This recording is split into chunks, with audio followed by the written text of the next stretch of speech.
Hi అండి. Welcome back to our channel Santoshi నామపు. ఈరోజు వీడియోలో స్పెషల్ ఏంటంటే మ్యాంగో గులాబ్ జామ్. ఐస్ క్రీమ్‌తో గులాబ్ జామ్ తినుంటారు కానీ ఇలా మ్యాంగోతో గులాబ్ జామ్ ఎప్పుడు తినుండరు. కొత్తగా ఉన్న టేస్ట్ మాత్రం చాలా అంటే చాలా బాగుంది. మీరు తినుంటే కామెంట్ చేయండి. ఎలా ప్రిపేర్ చేసుకోవాలో చూసేద్దాం వచ్చేయండి. మామిడికాయని శుభ్రంగా కడిగేసుకుని క్లీన్ చేసేసుకుని ముక్కలుగా కట్ చేసేసుకోవాలి. మీడియం సైజ్ ముక్కలు కట్ చేసుకుని మిక్సీ జార్లో వేసుకుని జ్యూస్లా ప్రిపేర్ చేసేసుకోవాలి. షుగర్ కానీ వాటర్ కానీ వేయకూడదు. కావాలంటే వేసుకోవచ్చు, నేనైతే వేయలేదు. మెత్తటి పేస్ట్ వచ్చేంత వరకు మిక్సీ పట్టేసుకోవాలి. పట్టేసుకుని పక్కన పెట్టేసుకొని ఈ లోపల గులాబ్ జామున్ ప్రిపేర్ చేసేసుకుని ఒక గిన్నెలో వేసేసుకోవాలి.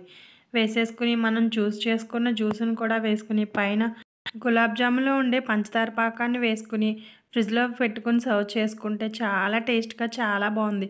ఈ మ్యాంగో గులాబ్ జామ్ మీకు నచ్చినట్టయితే లైక్ చేయండి, షేర్ చేయండి. హాయ్ అండి. Welcome back to our channel Santoshi నామపు. ఈరోజు వీడియోలో స్పెషల్ ఏంటంటే మ్యాంగో గులాబ్ జామ్. ఐస్ క్రీమ్‌తో గులాబ్ జామ్ తినుంటారు కానీ ఇలా మ్యాంగోతో గులాబ్ జామ్ ఎప్పుడు తినుండరు. కొత్తగా ఉన్న టేస్ట్ మాత్రం చాలా అంటే చాలా బాగుంది. మీరు తినుంటే కామెంట్ చేయండి. ఎలా ప్రిపేర్ చేసుకోవాలో చూసేద్దాం వచ్చేయండి. మామిడికాయని శుభ్రంగా కడిగేసుకుని క్లీన్ చేసేసుకుని ముక్కలుగా కట్ చేసేసుకోవాలి. మీడియం సైజ్ ముక్కలు కట్ చేసుకుని మిక్సీ జార్లో వేసుకుని జ్యూస్లా ప్రిపేర్ చేసేసుకోవాలి. షుగర్ కానీ వాటర్ కానీ వేయకూడదు. కావాలంటే వేసుకోవచ్చు, నేనైతే వేయలేదు. మెత్తటి పేస్ట్ వచ్చేంత వరకు మిక్సీ పట్టేసుకోవాలి. పట్టేసుకుని పక్కన పెట్టేసుకొని ఈ లోపల గులాబ్ జామున్ ప్రిపేర్ చేసేసుకుని ఒక గిన్నెలో వేసేసుకోవాలి.